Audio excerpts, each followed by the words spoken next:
Buongiorno da Sicilia 24, vediamo insieme i titoli. Scommesse clandestine ed estorsioni dietro la sparatoria nel quartiere Sperone di Palermo e l'uccisione di un 37enne, fermati padre, figlio e il ferito. Arrestato a Termini Imerese papà orco, avrebbe abusato della figlia di 10 anni. Sfruttamento del lavoro ed estorsioni nelle campagne di Ispica, arrestati 3 titolari di un'azienda agricola. Evasione fiscale di oltre 30 milioni all'ombra di Cosa Nostra, 10 arresti alla Guardia di Finanza di Catania, coinvolto anche il figlio di un boss legato ai Santa Paola.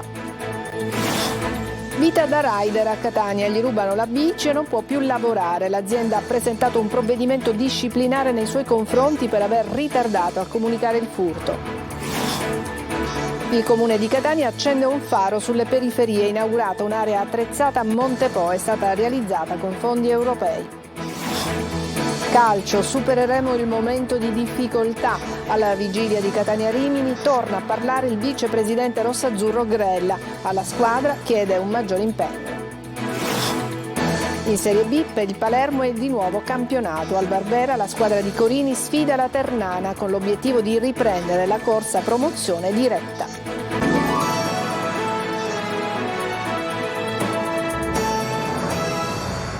Bentrovati. Scommesse clandestine ed estorsioni dietro la sparatoria di ieri sera nel quartiere Sperone di Palermo, costata la vita ad un uomo mentre un giovane è rimasto ferito e si trova ricoverato in gravi condizioni. Nella notte sono stati fermati padre e figlio per omicidio e tentato omicidio, provvedimento di fermo anche a carico del ferito. I 2 gruppi si sono affrontati a colpi di pistola inseguendosi per 3 isolati prima della drammatica fine. Manlio Viola.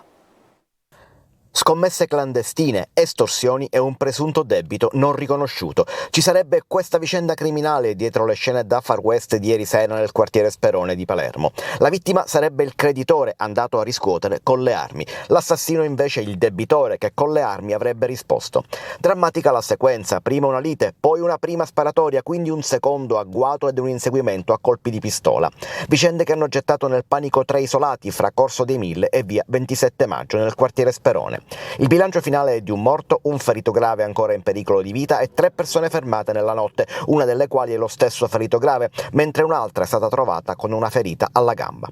La ricostruzione degli investigatori della polizia parte dall'analisi dei filmati delle telecamere di sicurezza di numerosi esercizi commerciali. Secondo le prime indagini, la vittima, Giancarlo Romano, vantava un credito e avrebbe tentato di riscuoterlo insieme al ferito Alessio Caruso, di 27 anni. Ne sarebbe nata una lite ed una prima sparatoria di fronte a una sala scommesse di Corso dei Mille, durante la quale sarebbe rimasto ferito il titolare della stessa sala scommesse e una seconda persona. Ma il conflitto a fuoco sarebbe proseguito lungo le strade del quartiere fino a via 27 Maggio, dove il presunto debitore, un uomo di 55 anni ora in stato di fermo, avrebbe ucciso Romano e ferito gravemente Caruso. In stato di fermo ora ci sono proprio il 55enne che avrebbe reagito alla tentata estorsione inseguendo e sparando, il figlio di questi che lo avrebbe aiutato e il ferito grave che avrebbe assistito la vittima nel tentato recupero crediti che gli inquirenti considerano comunque un'estorsione a tutti gli effetti, peraltro su proventi illeciti. Una complessa storia criminale, quella ipotizzata dagli investigatori, finita nel sangue e forse non ancora conclusa.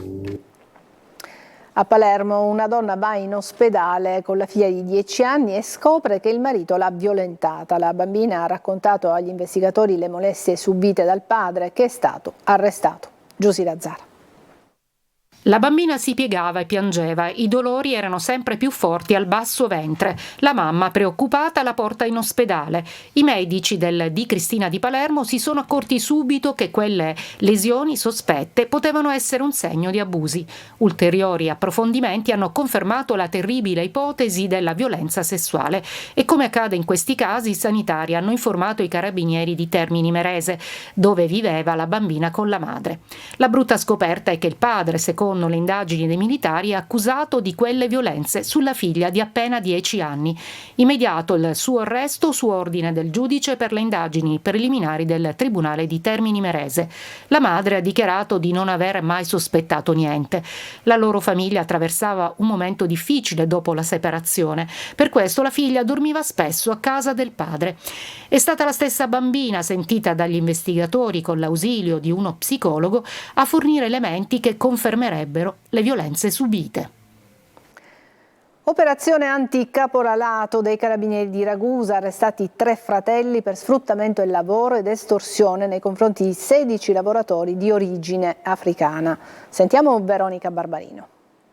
Giovani extracomunitari sottopagati e minacciati nelle campagne di Ispica, nel Ragusano, l'ultimo blitz contro il caporalato che ha portato agli arresti domiciliari 3 fratelli titolari di un'azienda agricola di produzione di ortaggi.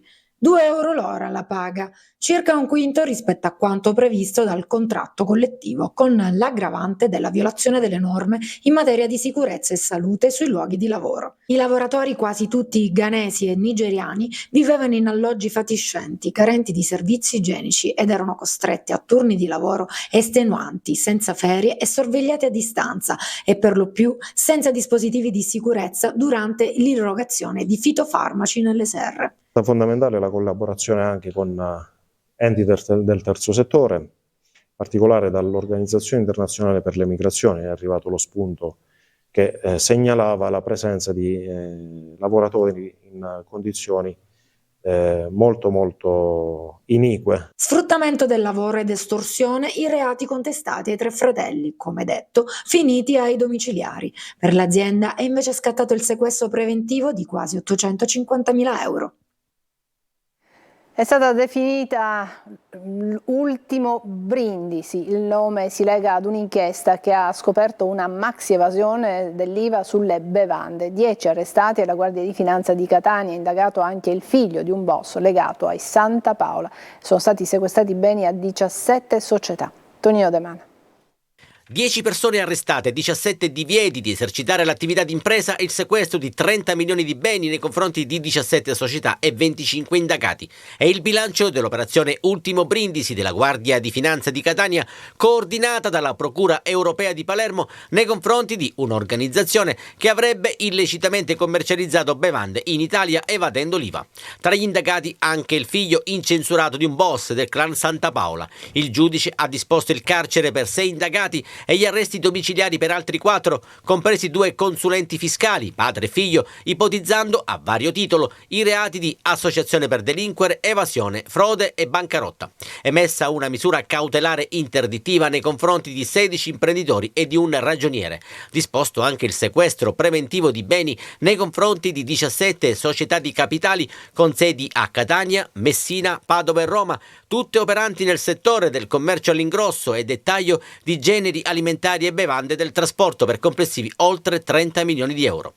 L'inchiesta, durata 2 anni, ha acceso un faro su un presunto gruppo criminale con base operativa in un deposito di Belpasso che, avvalendosi di imprenditori e professionisti, ha realizzato un volume d'affari superiore a 100 milioni di euro. L'organizzazione, secondo l'accusa, gestiva imprese servendosi anche di prestanome, contestati l'acquisto senza IVA di merci falsamente destinate all'estero, il mancato versamento in Italia dell'imposta sugli acquisti provenienti da San Marino per i dipendenti a loro riconducibili. Ad alcuni indagati sono contestati episodi di bancarotta fraudolenta di 3 società oberate dai debiti tributari, preventivamente drenate dalle risorse finanziarie e private di beni strumentali e poi cedute a prezzi irrisori. Vita da rider a Catania. A Lorenzo hanno rubato la sua bicicletta e adesso non può più lavorare. Ha raccolto per noi questa storia Giusy Lazzara. Sfrecciano a tutte le ore in bici o sullo scooter. La vita dei rider a Catania non è facile, poche le piste ciclabili e continui furti dei mezzi. Io mi porto letteralmente il pane a casa facendo il rider, mi sono ritrovato senza poter più lavorare, con una pressione aziendale addosso, addirittura con un provvedimento disciplinare sulle mie spalle perché non ho presentato subito, diciamo, la denuncia. E questo per me è stato, diciamo, un enorme danno. Pagati 9 euro l'ora, 25 centesimi per ogni consegna e 6 centesimi a chilometro. Racimolare 520 euro al mese, se va bene, raccontano i rider, per un contratto di 15 ore settimanali è poco, senza contare i costi di manutenzione delle bici e dello scooter, che devono essere sempre in perfette condizioni. La vita da rider è un sacrificio perenne, quello che spesso i clienti non pensano. Il fatto che magari per loro, che ne so, salire fino al 4° piano per loro è normale, ma noi Se saliamo magari possiamo rischiare che ci venga rubato il mezzo, che ci venga rubata la bici o lo scooter. L'età dei rider è cambiata, prima erano quasi tutti giovani, anche studenti, adesso ci sono anche i cinquantenni. Scoperto a Paternò un arsenale di armi clandestine, tra cui 3 Kalashnikov perfettamente funzionanti e numerosi proiettili appartenenti al clan Assinnata, articolazione territoriale della famiglia Santa Paola Ercolano di Catania. Si trovava in un fondo in campagna, in contrada Coscia del Ponte. I carabinieri hanno arrestato il proprietario del fondo, un allevatore di 72 anni. A Messina sono iniziati i lavori per la posa delle ultime 2 campate del viadotto Ritiro, travi da oltre 30 tonnellate che dovranno essere posizionate. Per una settimana lo svincolo resterà chiuso. Francesco Triolo. È la fase più delicata, quella che porterà alla fine dei lavori per la riqualificazione del viadotto Ritiro, iniziato 12 anni fa e che dovrebbe vedere la conclusione in estate. Operazioni anche spettacolari, quelle che da oggi e per una settimana costringeranno a chiudere lo svincolo di Giostra. Ci sono infatti da posizionare 4 travi, 2 da 34 tonnellate, 2 da 27 tonnellate, oltre ad altri giunti che andranno a comporre le 2 campate mancanti per il collegamento del viadotto lato mare. La Toto Costruzioni per questo ha fatto arrivare una mega autogru in grado di sollevare sino a 400 tonnellate anche in condizioni meteo non semplici, come quelle che sono previste nelle prossime ore sullo stretto, soprattutto legate al vento, con raffiche attese anche di 60 km/h che possono rendere difficoltoso il movimento delle travi. Per questo la chiusura dello svincolo, con la conseguenza che tutto il traffico è stato dirottato su quello di Boccetta, ma è un sacrificio necessario per il completamento dell'opera. I lavori del viadotto Ritiro sono al centro di diverse polemiche, soprattutto negli ultimi giorni, per via delle scadenze annunciate dal Consorzio Autostrade Siciliane e dalla Toto Costruzioni e contestate dai sindacati. A Catania è stata inaugurata un'area attrezzata nel quartiere di Montepo. È stata realizzata con fondi europei. Tonino De Mano. Un pallone da inseguire e da calciare, un pallone che rotola in un campo di erba sintetica con attorno panchine smart, zona fitness e per il tempo libero. Il riscatto sociale di Montepo passa anche dall'inaugurazione di un'area attrezzata realizzata con fondi europei che si affaccia sulla via Salvatore Salomone Marino. L'amministrazione Trantino accende un faro sulle periferie da troppo tempo dimenticate e lasciate ai margini. Da queste parti non ci sono cittadini di serie B, ma la sensazione è che bisogna fare molto altro prima che Montepo possa ottenere il riscatto che merita. Basta un giro per rendersene conto, con cumuli di spazzatura disseminati su strade, piazze, aiuole e marciapiedi, o quel che resta dei marciapiedi, in questo caso inghiottiti e trasformati in autentiche discariche. Degrado e pericoli come questo muraglione inclinato a ridosso dell'istituto alberghiero che nessuno sembra vedere e che tutti sperano non crolli.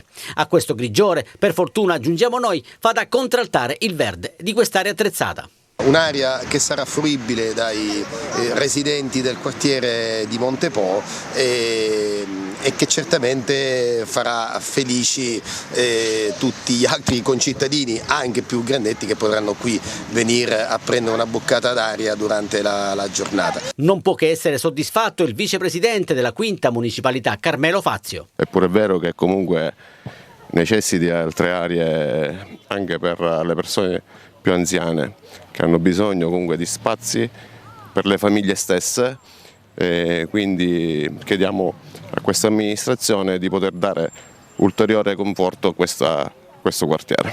Riqualificata anche l'area verde con la piantumazione di specie arboree antismog che contribuiscono a ridurre le emissioni di CO2. Una truffa dello specchietto è stata sventata a Catania dopo una segnalazione alla polizia tramite l'app YouPol fatta dalla stessa vittima. Gli agenti hanno denunciato per tentativo di truffa un 24enne. I poliziotti sono intervenuti in un'area di servizio di Viale Lorenzo Bolano ed hanno trovato 2 automobilisti che litigavano tra loro per un presunto sinistro. La vittima della tentata truffa ha formalizzato querela nei confronti del 24enne. E adesso ci fermiamo, c'è una pausa, ci vediamo tra poco.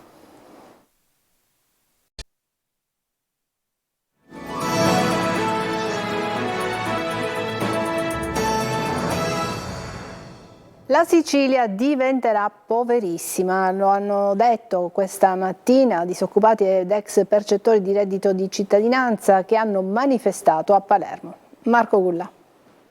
La Sicilia è al primo posto per rischio povertà. È il grido d'allarme che ex percettori di reddito di cittadinanza e disoccupati hanno voluto lanciare nel corso di una manifestazione andata in scena davanti la sede del governo regionale di Palazzo d'Orleans a Palermo. Chiedono lavoro, chiedono di poter avere anche un sussidio per poter andare avanti. È stato tolto il reddito di cittadinanza, ma non è stata creata alcuna misura che permettesse o di creare lavoro o di garantire le condizioni ai quasi 700.000 siciliani che l'hanno persi di poter vivere dignitosamente. Io sto battendo tutti i territori sui social, passaparola, alla vecchia maniera, ma è una cosa impossibile, sia io che mia moglie. A tuttora oggi siamo ancora alla ricerca e non ci fermiamo mai di cercare. Come si fa ad andare avanti? Come si fa ad andare avanti? Con la forza della disperazione, quando il frigorifero è vuoto, quando ti manca l'acqua, quando ti mancano i beni primari, diciamo, no? E la situazione è critica. Secondo disoccupati ed ex percettori è aumentato anche il lavoro in nero. Secondo me, il mio punto di vista, è il lavoro in nero. Dice che voleva togliere le persone dal divano, ok, li hai tolti dal divano, ma li hai mandati a lavorare in nero. Perché prima avevamo la possibilità di avere una speranza che qualcuno possa darci dei diritti, poteva darci dei diritti e una paga dignitosa, ma adesso abbiamo paghe da fare piangere e abbiamo la possibilità soltanto di incrementare il lavoro in nero. La carenza dei medici in Sicilia continua ed ancora non è chiara la questione delle modalità di accesso alla facoltà di medicina dopo il flop dei testi dello scorso anno. Se ne parlerà a Sicilia 24 Focus di oggi alle 14.30. Ospiti di Roberta Lunghi il dottor Alfio Saggio, presidente dell'Ordine dei Medici di Catania, e Giambattista Germanà, che è un medico neolaureato. Potrete inviare i vostri messaggi al 342 74 55 005. La trasmissione è anche in streaming sul sito lasiciliaweb.it. Adesso ci fermiamo, facciamo un'altra pausa e poi parleremo di calcio, sentiremo cosa ha detto il vicepresidente Grella per quanto riguarda il Catania e poi parleremo anche del Palermo. A tra poco.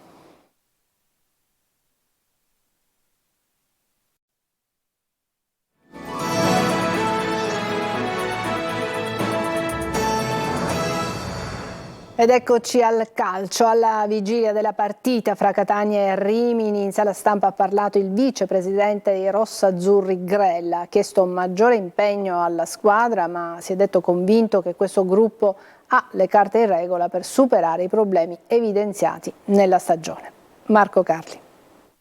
Attese da tempo, le parole del vicepresidente del Catania Grella arrivano alla vigilia di una gara determinante per la stagione, a pochi giorni da un'altra conferenza stampa che vedrà insieme la dirigenza e il presidente Pelligra e riguarderà il futuro. Ma il futuro, oltre che progettuale, tecnico, e Grella dice ovviamente che si aspetta di più, ma sostiene di credere in questa squadra nonostante i risultati. La squadra oggi attuale sarà cambiata pochissimo a giugno.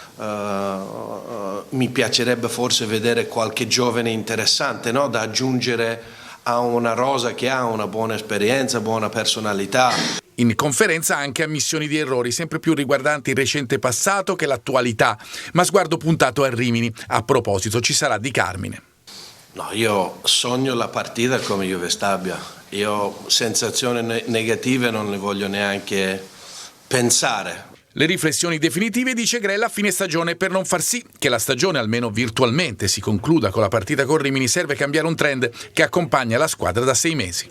Noi dobbiamo ripartire, ognuno nel suo, diciamo, ruolo e entro le sue, come dire, mansioni deve alzare il suo livello, deve assumersi certe responsabilità e deve fare meglio il suo mestiere. Perché fino adesso i risultati dicono che noi il mestiere lo stiamo facendo meno di quello che è la nostra aspettativa. Palermo in campo questa sera contro la Ternana. Al Berbera i rosanero cercheranno di tornare alla vittoria dopo la delusione di Cremona. Marco Gullà. Se il Palermo si sarà già lasciato alle spalle la delusione di Cremona lo scopriremo solo stasera. Al Barbera arriva la Ternana, turno infrasettimanale e crocevia fondamentale per il Palermo che deve tornare a vincere per continuare la corsa verso la promozione diretta. Non una partita facile, Breda ha migliorato la Ternana, ma i rosanero non possono permettersi passi falsi. Basta vedere la Ternana nelle altre partite cosa ha fatto, hanno giovani di valore, hanno entusiasmo, hanno gamba, hanno corsa, hanno i giocatori esperti nei ruoli giusti. Hanno un allenatore bravo e di conseguenza questo pericolo di sottovalutare qualcosa nelle mie squadre non esiste, per di più al cospetto di una categoria che, come vediamo tutte le giornate, riserva sorprese, e dunque noi sappiamo bene che sarà complicato, difficile, bisogna essere pazienti, equilibrati, leggere la partita, quando staremo in attacco leggere bene come saliremo il campo nelle coperture preventive che devono diventare marcature. Eugenio Corini deve valutare con attenzione gli strascichi della gara contro la Cremonese, sia dal punto di vista mentale che fisico. Non ci dovrebbero essere grossi cambi di formazione, gli 11 titolari stanno trovando continuità. Al massimo potrebbe verificarsi qualche rotazione in attacco. Il tecnico recupera Lund mentre rimangono indisponibili Desplanche e Lucioni. Potrebbe rifiatare Di Mariano e al suo posto è inserito uno tra Mancuso e Insigne. Fischio d'inizio alle 20:30. È tutto per questa edizione di Sicilia 24, grazie per averci seguito, buon pomeriggio.